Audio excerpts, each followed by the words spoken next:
Hello everybody, welcome back to our channel. This is Big D and Little Liz. Thank you so much for all the likes and definitely all the subscribers. We'd appreciate it if you would like and subscribe excuse me, to support our channel. This is going to be a great event for us, and I like the response that we've gotten so far from this, so we're very excited to be back on the scene here. Episode 2. Episode 2. Here we go. Where do we leave off? So we left off with being pregnant with Giovanna. I just want to say real quick from my view, it was a lot of excitement around Giovanna's being pregnant with Giovanna. Once I finally told Derek this was going to be his first child, and he's an only child, so his parents' first grandchild. This was huge in my family. This was big in his family. Yeah, my mom is very, she's like the go-to person in her side of the family. Aunt Helen, everybody used to call her when they needed prayer or encouragement, whatever. And my dad was pretty huge in his side of the family because he was pretty successful, and he helped everybody out when they needed help, whatever. And they were big on family. So remember, you kept asking me, you kept saying, "Hey, we got to get a crib. We got to get this. We got to get that." I thought of this the other day, and I was like, "Oh, I gotta get this in there," because I had 4 kids before this pregnancy. This was going to be my 5th. And I just want to say that I felt a touch of guilt about my other kids, but I'm going to get into all that at a later time. We kind of want to we started this channel, the story of us, and then we'll get into other stuff later. So anyway, he never had a kid before. I had 4. So I knew, and remember, from the last episode, I didn't tell him until I was 5 months because of complications. So I'm like, all right, I'm 7.5, 8 months. I'm getting big. I'm like, we got to get a crib. We need a stroller. I'm like, you don't know. And we need bottles and wipes and onesies. And I'm like, do you even know what a onesie is? And he was like, I don't need to know. Don't worry. Don't worry about and he nothing. just kept saying, see, that's why I think we were successful in our relationship, because I was the very hype one, he was the very calm one. And I was like, oh God, we're not going to have nothing for this baby. He really doesn't know. And I had become friendly with my downstairs neighbor, because we still didn't move in together yet. And she wanted to throw me a baby shower. Well, I had to eat a little bit of crow, because the day of my baby shower, I just seen all these lines of cars. Like, his whole entire family showed up, except for Mom and Dad, because they lived in Georgia. No, I think that's right. Mom, yeah, right. No, your mom was still in Georgia, and but she had Sent put out money. word and sent money and told everybody, like, whatever they need, and I had everything from A to Z. So, long story short, we had Giovanna, and she was born December 16th at 2:35 in the morning, and it was exciting. I had to have a C-section, and I was, really happy because I had finally found a father that was actually excited. He was right there in the operating room with me, and he called his mom. And you want to tell him about when you called your mom? Yeah, Giovanna was born at 2:35 a.m.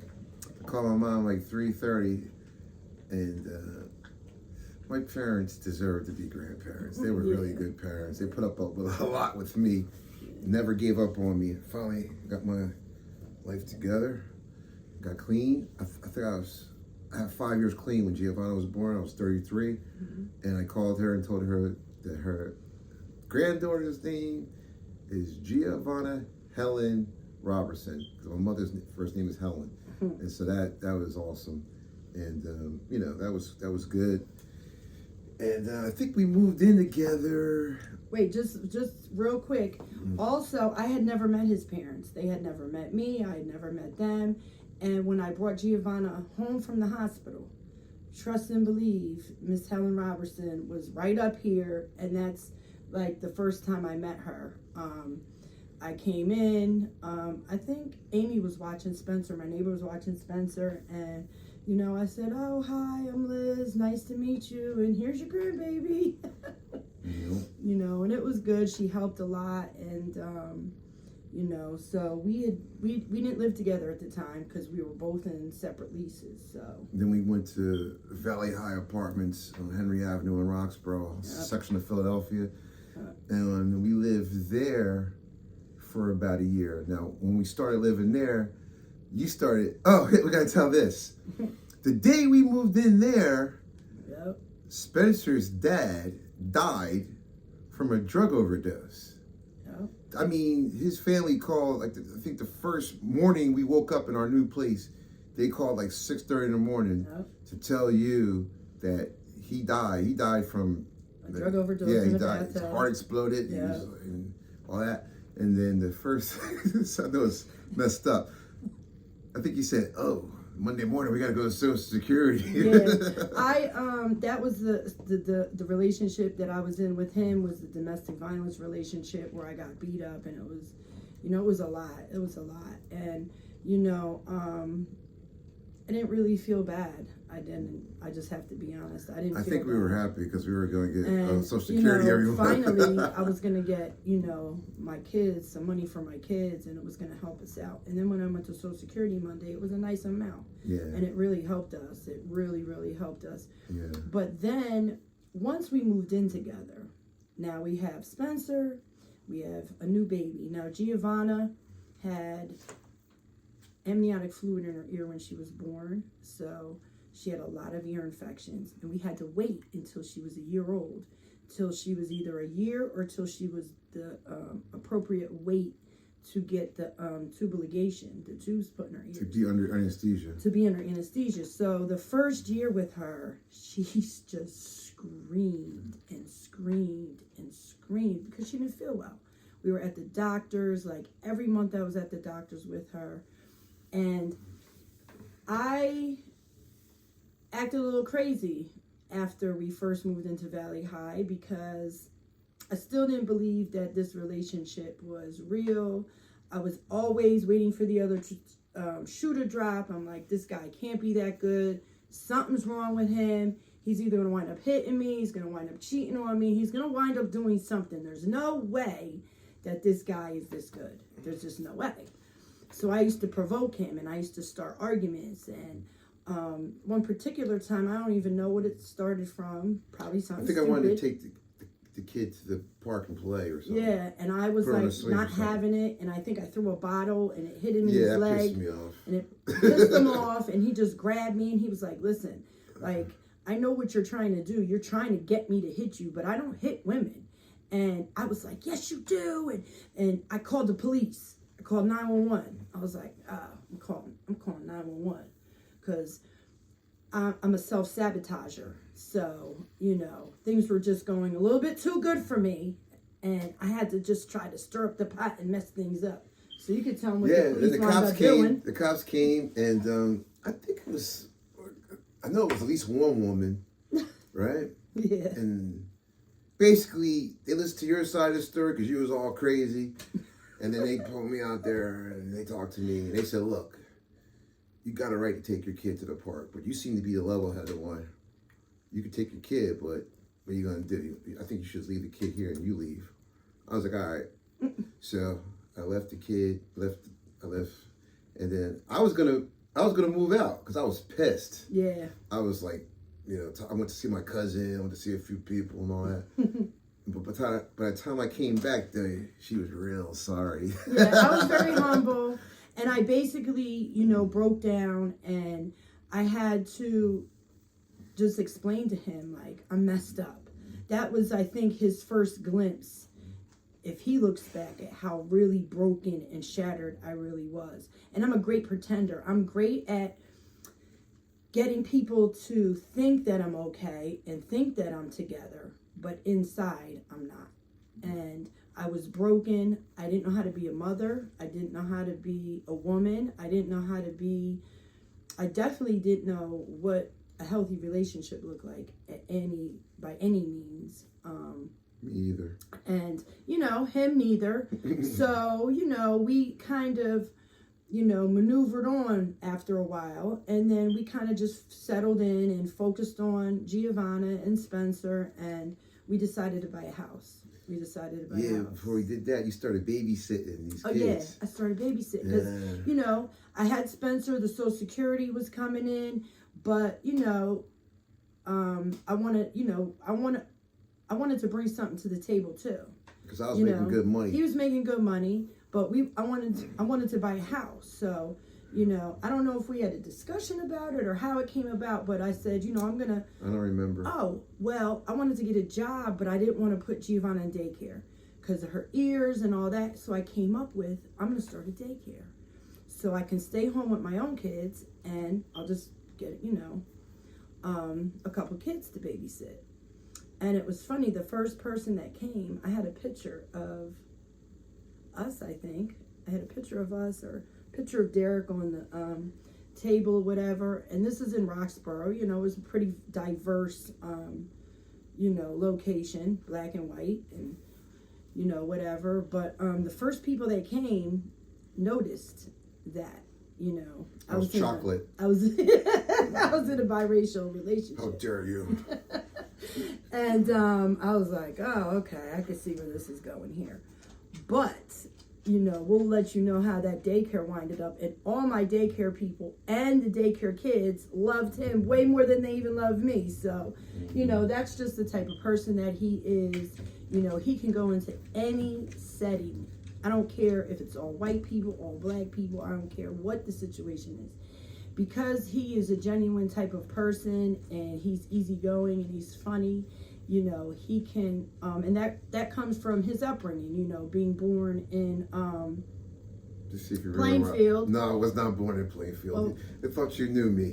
Born in Newark, raised in Plainfield. You know what I thought about today? And then weird? Moved to Brielle. You know what's weird? I was born in Newark. I spent the 60s in Newark. Yeah. In the 1970, we moved to Plainfield. I spent the 70s in Plainfield, and then 79, we moved to Brielle. Yeah. And then I spent years there. So they're very diverse. He was brought up in a very diverse atmosphere, so he knows how to get along. So anyway, I started babysitting. Did I get a job at Valley High? Who did I start watching? Jerry and Samantha. Jerry and Samantha were my first two babysitting kids. Yeah. And then we decided we were going to buy a house. And his cousin Wayne, God rest his soul, Wayne was just he was such a beautiful person. I was his only customer. This dude just happened to get a job selling mortgages. He never did it before. And I guess my mother was talking to my uncle and said, oh, well, Wayne does this.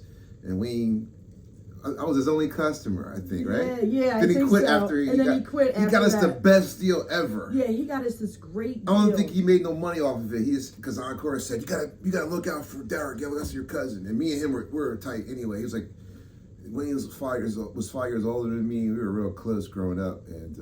And now this is where this comes into play. I didn't really understand what it took to buy a house, and whoa, it was a lot. Every time he came home from work, I'm like, I need $1,000 money order. I need to go here. I need to go there. I need another $1,000, another $1,000, another $1,000. He was like, what? So his parents winded up giving us a substantial amount of money, and at that point, I always felt bad because I didn't really have any family. So I kind of started, explaining to him, who my family was, that we can't depend on them for nothing. They're not giving us nothing. They're not giving me a dime. He had met my mother back in, my apartment. Yeah. In his apartment, in the very first apartment. And, we'll get into that later too. But I didn't have any family at that point. And all along, feeling this pang of guilt, you know what I mean? Because when Giovanna was also first born, I felt it really important to bring her to see my oldest two daughters, Robin and Ashley. I had given them up for adoption. And it was supposed to be a closed adoption, but the lady gave me her address and her number. And we brought Giovanna as a little baby to meet, her sisters or whatever. And introduced them to Derek and the whole 9 yards. But, it got pretty crazy for the adoptive mother, because every time I would come around or call, of course the kids wanted to, be with me, and they wanted to come with me, and it was just a hard situation. So she kind of called me one day and asked me to kind of like, fall back from that a little bit. And I guess we could, talk about this, the whole time me and Derek are in recovery. And, we're involved in that program, the 12-step program. But I was not doing any work. I was not doing any work. I showed up at those meetings, and I sat in the back, and it was like a gossip session, and it was to catch up. It was to see what everybody was wearing. I never paid attention to the speaker. I never got in service. I never did any step work. I wanted to pick and choose what I wanted to do. And basically, like, we showed up to meetings when, it was, we brought the kids with us. So we introduced the kids. It was like a party to me. It was like a social event rather than a tool that I needed to use and utilize to save my life. So this whole time leading up to us buying the house, I wasn't doing any work on myself. I wasn't talking about the severe amount of guilt I felt about my kids, and I wasn't talking about being in a new relationship and trying to manage that and having another baby and postpartum, and I wasn't talking about none of that. I was just like, I just got to make believe that everything is fine. And my wish was that if I make believe everything is fine long enough, it'll be fine. You know what I mean? I always thought that drugs was my problem, and as long as I don't touch drugs, I'm good. I'll have to manage my, the rest of the stuff in my life. I look at everyday people, like everyday people have life on life's terms that happen to them. They make it, and I just have to find my way and don't touch drugs. And I felt like going to meetings was enough for me. Yeah, I didn't really get into the recovery piece at first either, because even when I was on drugs, I went to work. So I'm like, I'm always moving and trying to figure out how to get money. Yeah. You know what I mean? So I figure I'm clean. I ended up getting a job at this paper mill. It was like a 24/7 operation. You could work all the overtime that you can eat.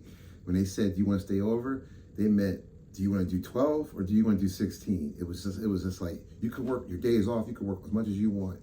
And I got hooked on that, and hooked on, just getting money so we can get stuff. Now, when we got the house, everything was going cool. So happy. We met some people, and I want to get to, like, all right, we definitely weren't in the recovery piece, but I went to meetings because I transplanted from Jersey, the shore area, to Philadelphia. So all our friends were at the meeting. So that's where we went to see our friends. Yeah, and I wasn't serious about, being clean. Right. And so, like...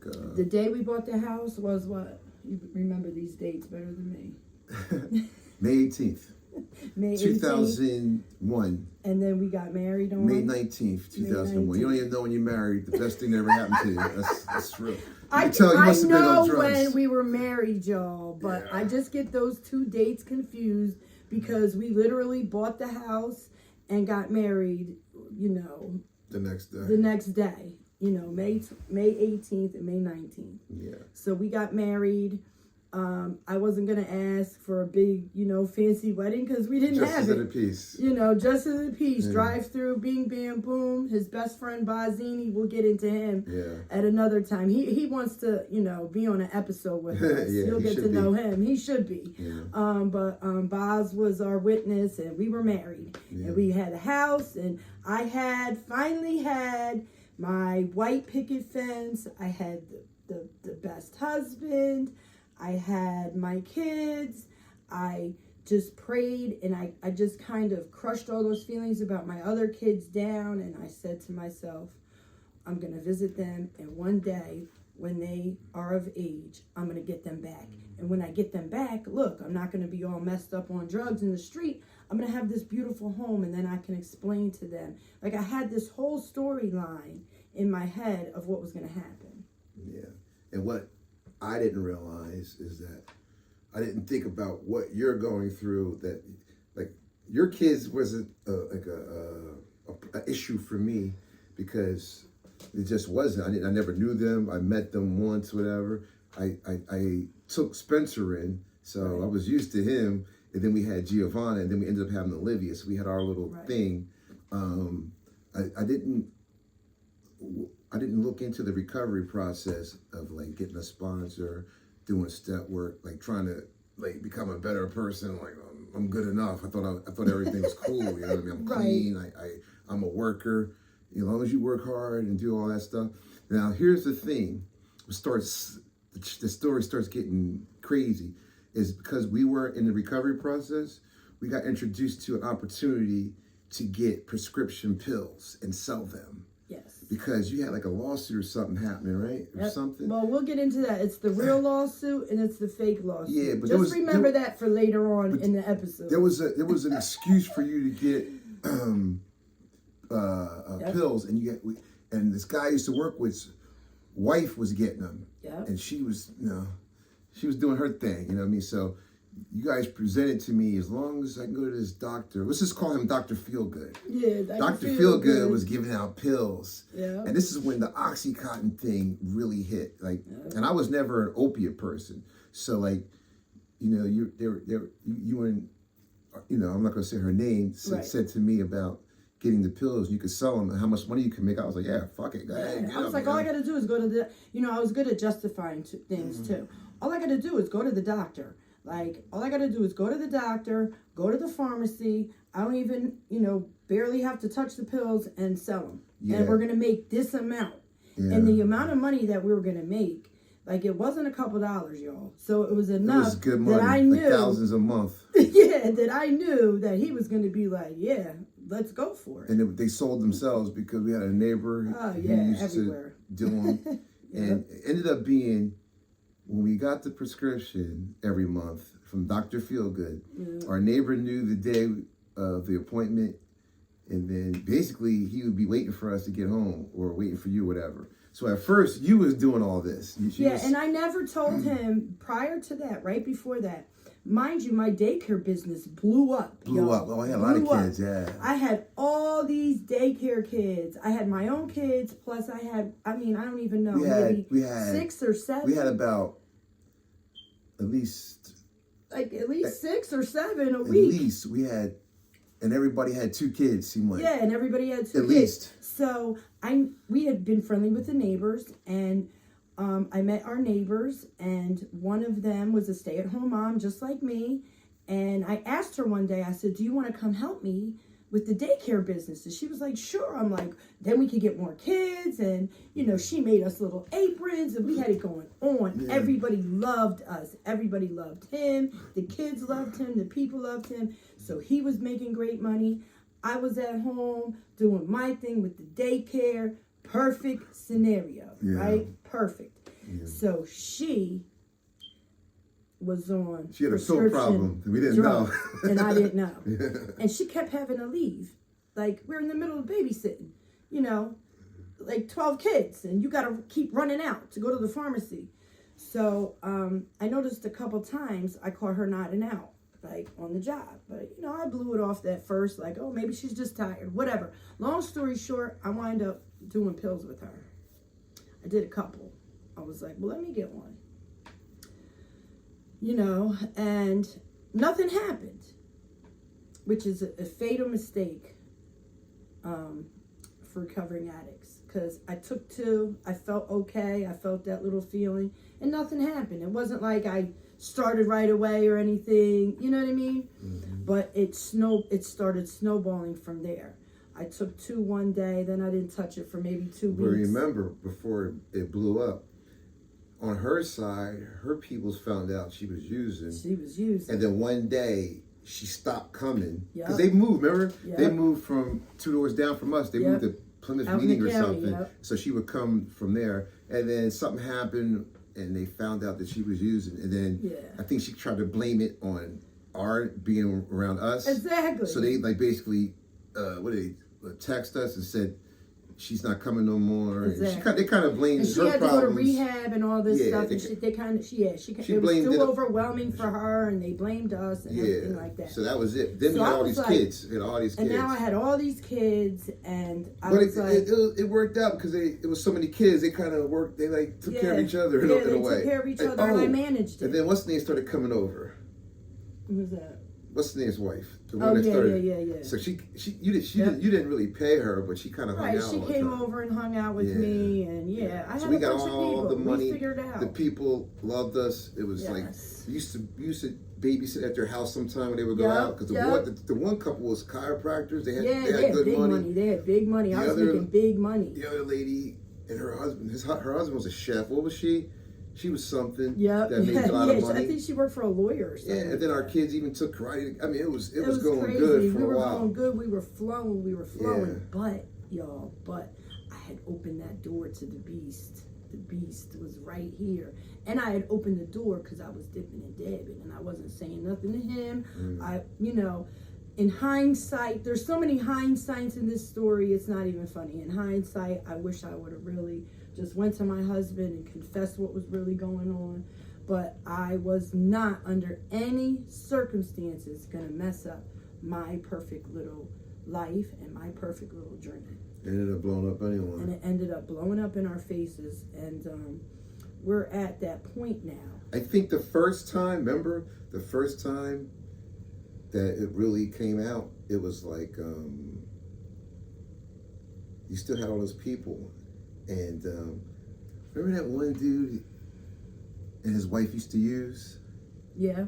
Yep. I think she told me that you were using. Yeah. Because I don't know, I saw her somewhere and something happened and I can't remember exactly, but you ended up having to go, you like kind of went off the deep end a little bit. Yeah, I left for a weekend. I remember that. Yeah, and so I had to tell all the people that we were watching their kids that she was on drugs. I really didn't want to. Yeah. Because I knew once I did, that was going to be the end. Well, when I relapsed, because all those drugs weren't my drug of choice. Crack cocaine is my drug of choice, really. You know what I mean? So I was just playing with myself. And it just became too overwhelming for me. I was just overwhelmed. And I remember the exact scenario. One of my neighbors came over, and he was at work, and I used with her, but not the way I wanted to use. And when she left, no, you got it messed up. The first time, because that's I left for the weekend. I left for the whole weekend. Really? I took the car, remember? And you came home from work, and the kids were home alone. No, that was the time when everything got blown up. Remember the first time my mother came and you went to like the outpatient, I think a Charter Fairmount, for like 2 weeks, and then you got it back together? I don't know. Yeah. I don't know. But we're gonna see. There's so many starts to this story. Okay, let me tell you. My mom came. The whole babysitting thing got blown up after that, right? Yeah. My mother came, stayed. You went to outpatient, I think, for 2 weeks. You got clean again. Then my mom went back.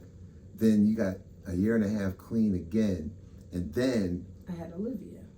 When did Olivia come into the play? You had Olivia after you got clean After all that time. Yeah. Because Derek, I remember because you were now, pissed off because you got pregnant, and then you told me, and I wasn't really happy about it. Yeah, because he was getting ready to divorce me. He had said it. He had said, "I'm divorcing you." You know, basically the whole babysitting thing blew up. Everything, it came out to his family. The sheer disappointment in him, the sheer disappointment in the family, the sheer disappointment in myself. Everything was just so overwhelming. He threatened to divorce me, and he never really threatened to divorce me. And the way he threatened me with the divorce, like, once you get to know Derek, you know his tones of voice, that threat, and it wasn't screaming. He said it very calmly. He was like, "I'm done. If I'm screaming, you're all right." Yeah. If I'm like, I'm good because if I'm I talking can get calm over and calculated, then you're calm dead. and calculated. I was took like, your head off. I'm like, oh, he just said divorce. I gotta figure out something. And we went. I wound up getting pregnant. So yeah, it worked. That makes sense because you were pregnant, Yeah. 9 months, Livy was born. Yeah. It's exactly what happened. Because when you relapsed again, the big time, Olivia was 10 months old. 10 months old. Now, let me tell this little story, then we can maybe wrap it up. Yeah, then we could wrap it up because we want to talk because we're free, like just doing this freely. We don't have no scripts. We don't talk about it really before we start because we want it to be real as possible. We don't want to be scripted or nothing. This is just our story. Here's the thing. Her birthday's October 16th. Right? He remembers everything. I know everything. I remember this October 16th, 2003. It's her birthday. Now I got to work the night shift, right? I work a night shift. We're living in Philadelphia. I'm working at this paper mill right down in Manayunk. We lived in Roxborough. Manayunk's right next to Roxborough. That's a section of Philadelphia. So now I'm at work and I get off at 10:30. Now I'm a Yankees fan, so everybody at jobs pretty much Philadelphia fans. So they're busting me. I mean, they're messing with me because the Yankees are getting killed by the Red Sox in the playoffs. So they're giving me a hard time. But the Yankees came back and won the game, so I was feeling good. And back then, newspapers were still happening. So I was gonna come straight home, but something said, "Go get the newspaper." So when you wake up, you can read the newspaper. So I went and got the newspaper. I come home and just pull up, and I'm like, "Oh wait, her car's not there."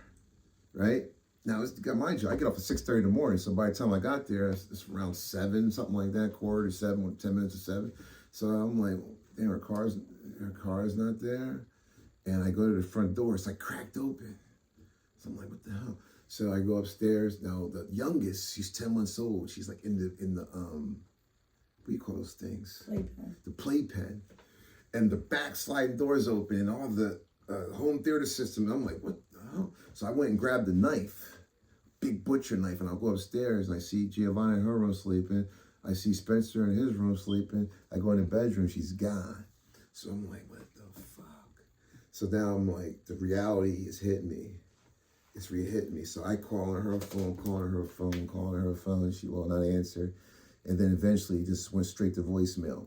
So now I got this dilemma.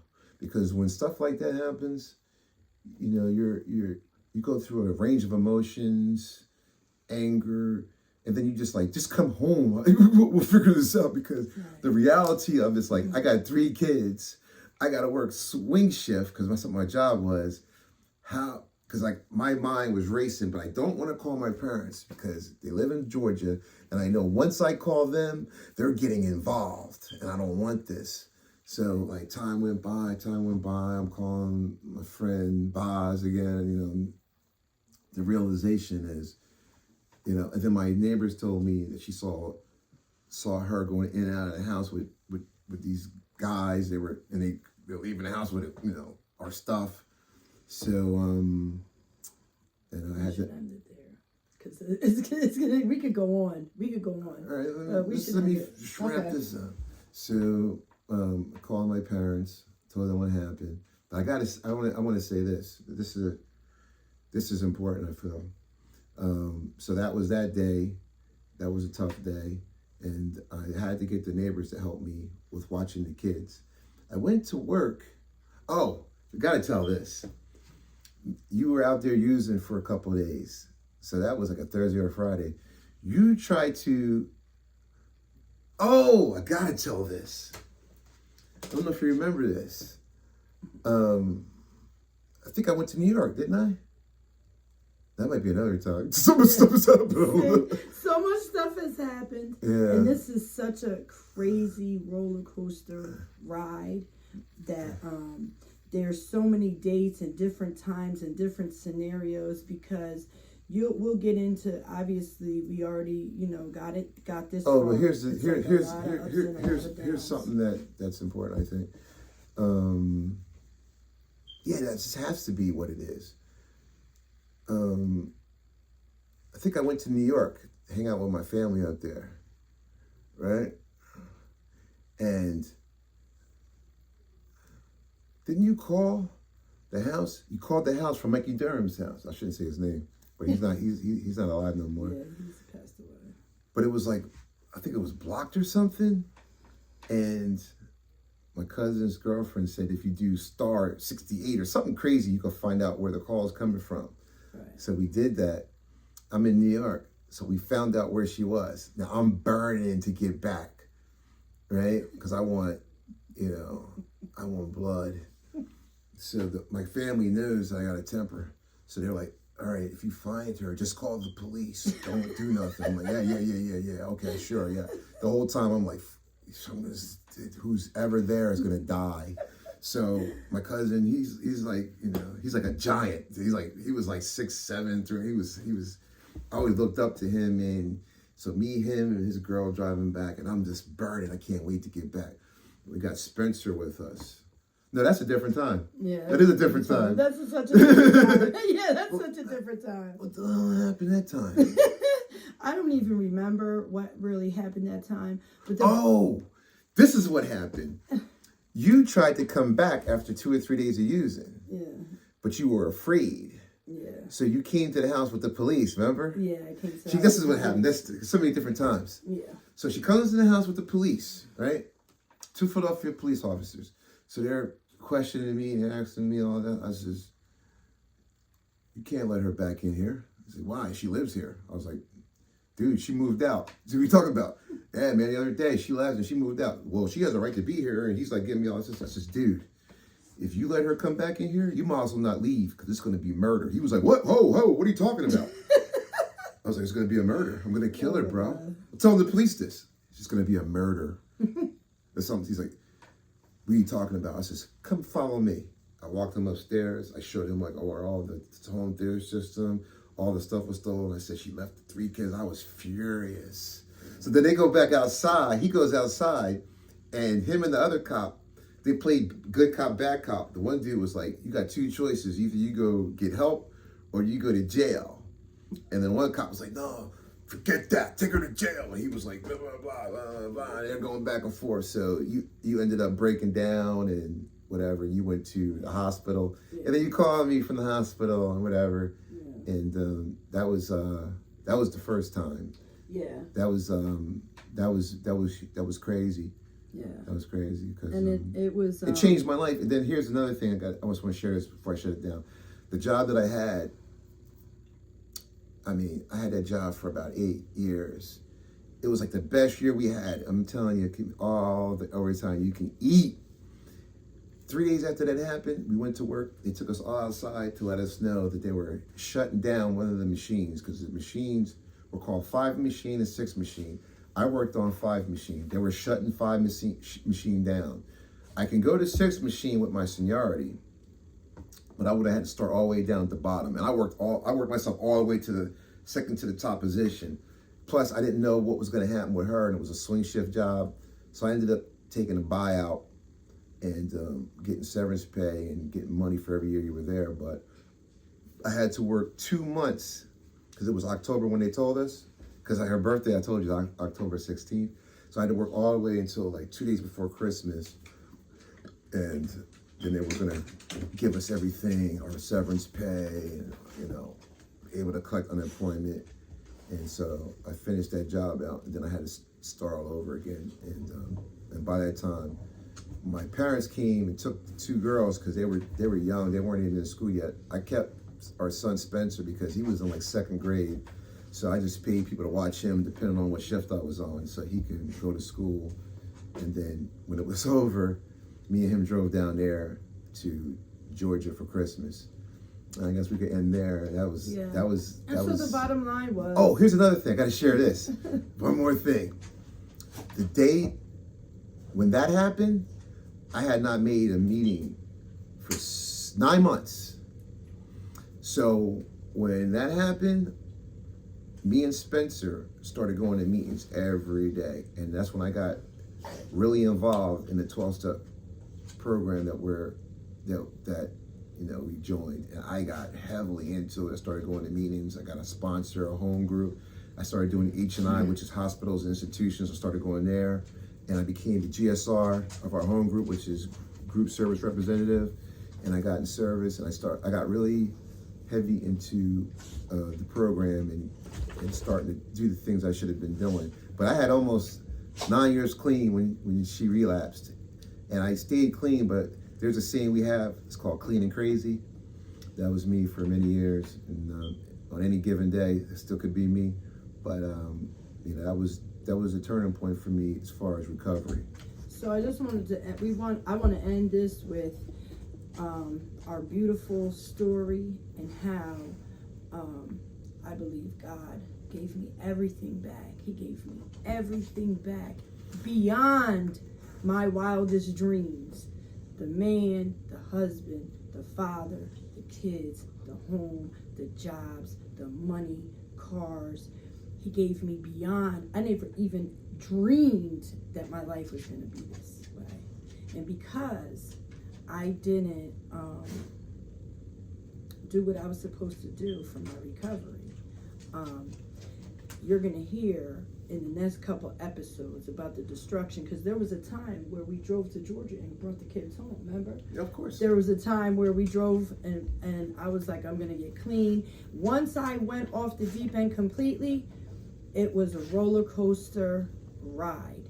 And we just want you to know that if you're in that fellowship, you know, do the work. Do the work. You can't do it your way, or I couldn't do it my way. Maybe you can, but I can't. I couldn't, and it cost me a lot, and I'm still paying for that on a daily basis, you know. But we're gonna end it there. And Let me say this one last thing. When we first started this one today, she said this Big D and Little Liz. There's a reason she said Little Liz, because when back in the day when she used to always act up and start relapsing or even get the behaviors before she would relapse, I'd be like, oh, go, here comes Little Liz. So I used to call her Little Liz every time she would start acting. Wow. And I used to get so angry. I used to want to kill him. Little Liz I'd be like, can't don't get her call way. me that. Little I'm not Liz. Little Liz. I'm not your child. Little you know, I used to get Liz. so upset. But now I look back at it and Little Liz. And even I revert back to, like, please don't let Little Liz wake up and come out. You know, I try to keep her at bay. But we want to end this here. We want you to please like and subscribe to our channel. We hope this thing takes off. We hope that you're interested in to hear our story. It's a crazy story. That's just still the tip of the iceberg. Like you saw in this video, we couldn't even keep up with all the events. We probably won't even be able to share all the events because we probably can't even There's remember too them in many. order. There's too many. You know what I mean? But there was a lot of destruction, you know. So we hope you guys have a great week. We'll be back next Saturday for another episode. Please like and subscribe to our channel. If you're in recovery, make a meeting, call your sponsor. One day at a time. Get a higher power. We don't care who it is. Yep. All we suggest is that it's loving and caring. You do what you got to do. Become the best person that you can become. All right. Peace out. Peace.